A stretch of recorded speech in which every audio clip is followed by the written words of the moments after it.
It's the 23rd of August, 2019. This is the RheumNow podcast.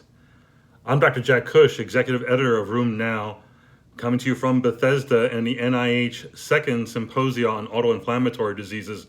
I'll talk about that at the end. They say you are what you eat. Well, we're going to talk about how your genetics may shape your microbiome. How could a MDA5 positive dermatomyositis patient be any worse than they already are by being MDA5 positive? And new drug happenings. Drugs are busting out all over the place. This and more. We'll start with a report about knee osteoarthritis, randomized controlled trial. Not a very good trial, but I'll put it up because I can put up any kind of trial I want. This is a trial of curcumin versus diclofenac. It's 500 milligrams TID of curcumin versus 50 BID of diclofenac in knee OA, 139 patients. The endpoint was just 4 weeks, 28 days, and guess what? They were equipotent. Now, is that a win or not? Well, you know how many of your patients love drugs and how many of your patients love natural products. Curcumin has been proven over and over to be as effective as nonsteroidals. This study and others show, however, that it has less toxicity. So there, by itself, is probably enough to consider that as a therapeutic alternative in patients with osteoarthritis pain. The CMAJ, the Canadian Medical Journal, has an interesting report of an association between GERD. This is a study of over 3,000 patients, so it's not small, but shows an association, a statistical association between GERD and TMJ disorders. I mean, it's a long way from your stomach to your jaw. Somehow they might be connected, but I'm not getting this connection. It turns out that that GERD is a risk factor for getting TMJ, with almost a threefold increased risk, and that such patients often have higher rates of somatization, anxiety, and sleep disorders. Now, I get the association between TMJ and sleep disorders and fibromyalgia. Patients with fibromyalgia have a lot of TMJ pain. They often see oral maxillofacial surgeons. It's one of the things that they deal with, and they're surprised not knowing how to deal with it. But again, where GERD ties into this, I'm not sure. I don't know if these kind of association studies from large databases are real or not.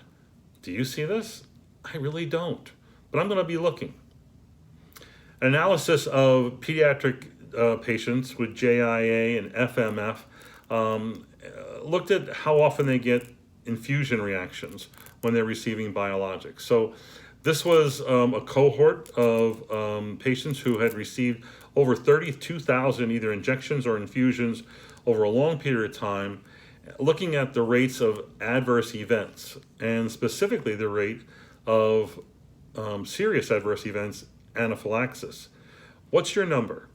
How often do you see anaphylaxis in patients, either adults or kids, taking biologics? They looked at 8 different biologics. Turns out the rate was about 3.9% in kids, and most of the events were associated with either tocilizumab or rituximab. I find both surprising. Rates of anaphylaxis has got to be less than 1% in my patients, in my hands, but this is research. They were specifically looking at this and using sort of administrative data to come up with these numbers. You may be wanting to look at this on your own. MDA5 is a variant of dermatomyositis. These are patients who have severe cutaneous disease. They're at risk for severe lung disease. The presence of lung disease with an MDA5 antibody and dermatomyositis is a bad prognostic finding. In this particular study of 31 MDA5 positive patients, they looked at those who developed pneumomediastinum, about half the group, and those who didn't, and showed that having pneumomediastinum, which sounds like a bad complication of lung disease, no matter what your problem is, they nonetheless had a higher risk of mortality, liver dysfunction, even worse respiratory outcomes, and abnormal CT chest scores.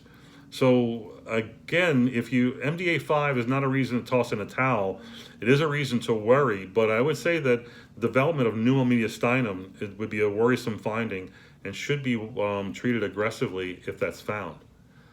A group looked at gout patients and the association of urate lowering therapy and what that may do to the bones over time. 87 gout patients on urate lowering therapy had serial x-rays, and they had serial DEX scans, dual energy CT scans, looking to quantify uric acid deposits, but specifically uric acid or tophi associated erosive disease. Interestingly, over 2 years, x-rays showed no changes over time in whether you were on urate lowering therapy or not. However, if you look at those same patients over 2 years, but instead looked at DEX scans and quantified erosions by DEX scanning, there was a significant reduction that was associated with the use of urate lowering therapy, suggesting that there is a strong benefit to urate lowering therapy, one that's not so easily identified by routine radiography, but would be identified by finer techniques, especially one as specific as dual energy CT. So what about microbiome? It's a lot of research being done on the microbiome. This particular study looked at 107 healthy subjects and looked at 696 twin pairs from the UK twin cohort. And they then also did microbiome testing on all these patients using the usual technique, 16S ribosomal RNA sort of bacterial sequencing to find out what the microbiome was in these individuals. And it showed that the presence of B27 and the HLA-DR beta-1 alleles had a significantly distinct association with microbiome changes, suggesting that your genes, your class 2 and class 1 MHC molecules can shape what your microbiome may look like and therefore may be important in disease pathogenesis and onset. Last week when we went to press with the podcast, we did not yet know about, but soon found out about, that Upadacitinib, a new JAK1 inhibitor, a selective JAK1 inhibitor, was approved by the FDA for use in moderate to severe rheumatoid arthritis not responding to methotrexate and DMARDs. The drug's name is RINVOQ, RINVOQ, and it's going to be yet the third JAK inhibitor that will be approved in the rheumatoid arthritis space. They were given approval for the 15 milligram once a day dose. Has a lot of the same warnings and precautions that you see with many biologics, any other JAK inhibitors, but I'll go over them anyway. It's important to know with a new drug. You should be aware of the box warnings for serious infections, including tuberculosis and opportunistic infection. Don't start the drug if you're having an active infection, and then hold the RINVOQ if one serious infection develops. Not a routine infection, but a serious infection. Patients should be tested for the risk of TB and should be monitored for TB. Again, the risk of TB, this is my opinion, not in the package insert, the risk of TB with JAK inhibitors is not nearly as high as it is with TNF inhibitors, but because JAK inhibitors will inhibit gamma interferon to some extent, there may be a higher risk than with other biologics like abatacept or rituximab. So monitor for TB and test for TB. Lymphoma, malignancies, as you see with all the other package inserts. And what's new here is the risk of VTEs, thrombotic events, including deep vein thrombosis, pulmonary embolism, arterial thrombosis, were seen in patients with RINVOQ or upadacitinib. Now, their numbers in their clinical trials and their development program were really quite low. I didn't expect that would be a box warning here.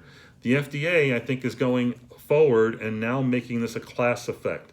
I don't think, because they added it, as you know, a box warning to tofacitinib with some of its recent safety data. It was part of the approval for baricitinib. I think you're going to see it with filgotinib if and when that gets approved in the many months to come.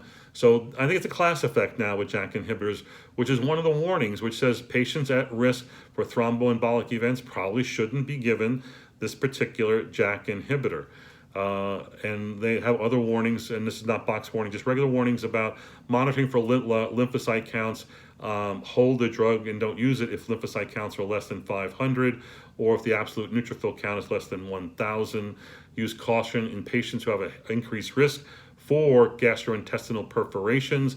As you know, IL-6 inhibitors have a risk of GI perforations, but so do JAK inhibitors.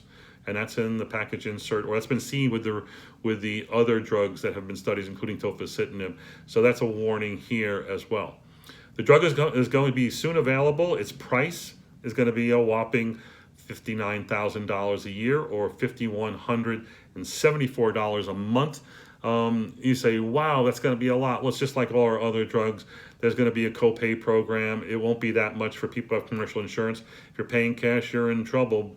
By comparison, it's on par with what's out there for other drugs. So, for instance, the price of Humira is $62,000 a year. For Xeljanz is almost $54,000 a year. And the price of Olumiant or baricitinib is a bargain at $25,642 a year. That's sort of their commercially advertised price. So again, look for this drug. I think it is an important addition. I think it may change how we use JAK inhibitors now that we have 3 in the marketplace, and maybe 4 in the future. Lastly, other big news about SkyRizzi. SkyRizzi is risankizumab. It's an IL-23 inhibitor, also from AbbVie. It was approved in April for use in psoriasis, not psoriatic arthritis, just psoriasis. They published the results of a head-to-head trial of SkyRizzi versus Humira, showing that their IL-23 inhibitor is significantly better. AbbVie's banking heavily on the success of SkyRizzi, risankizumab, and also Upadacitinib or Rinvoq going forward, and as Humira will go off patent in the next few years. It's off patent outside the U.S. It's certainly on patent in the U.S. till 2022, I believe. So in this particular study with SkyRizzi versus Humira, 605 adults with plaque psoriasis, moderate to severe, getting the usual doses. The week 16 results, looking at a superlative outcome of a PASI 90, had a 72% for the risankizumab and 47% for adalimumab. Look for this in your psoriasis patients. I'm sure that it's being developed for psoriatic arthritis. The trials are being done, but again, it's really right now just for skin psoriasis. Lastly, we'll talk about pregnancy outcomes in JIA patients. When I've done analyses of our patients, my patients who get pregnant, certainly we see RA patients, some PSA, some spondy patients. You know what? We have a lot of patients who had JIA and who are now adults, young adults, and they get pregnant. And the question is, what happens with them? The data here was pretty good. 98 women with JIA and their pregnancies, and 21 males with JIA and their pregnancies. And they looked at those who were exposed to DMARDs. Half of them were exposed, I believe, to a biologic. And the majority of them really were JIA, but there were other pediatric patients who grew up. At this point, I think they were average 23 with 13 years disease duration. And their rates as a result of being pregnant were not higher, and in fact were on par with population-based expectations. So spontaneous abortion was 13%. 15% or less is about right. Congenital anomaly was 3.6%. The numbers range from 3 to 6% in the general population. That's pretty good. They did have a slightly higher rate of premature birth, 12%, and C-sections at 37%, but that's been seen in other inflammatory diseases like rheumatoid arthritis. Again, this is a German study. I think this says that your JIA patients can go ahead and get pregnant and expect to do well, even if they have been exposed to a DMARD or a biologic. Look for the War on RA Part 4, where I talk about Glenn Fry, the Eagles, and why we need to step up like the Eagles did to become notable. I'm now at the NIH Autoinflammatory Conference. I'm going to write about that in the days to come. You'll hear more about that. A lot of great information. Look to NIH to look at the videos that they're going to post for you to watch for free. Also, as a result of having this meeting, I developed another website called StillsNow, StillsNow.com.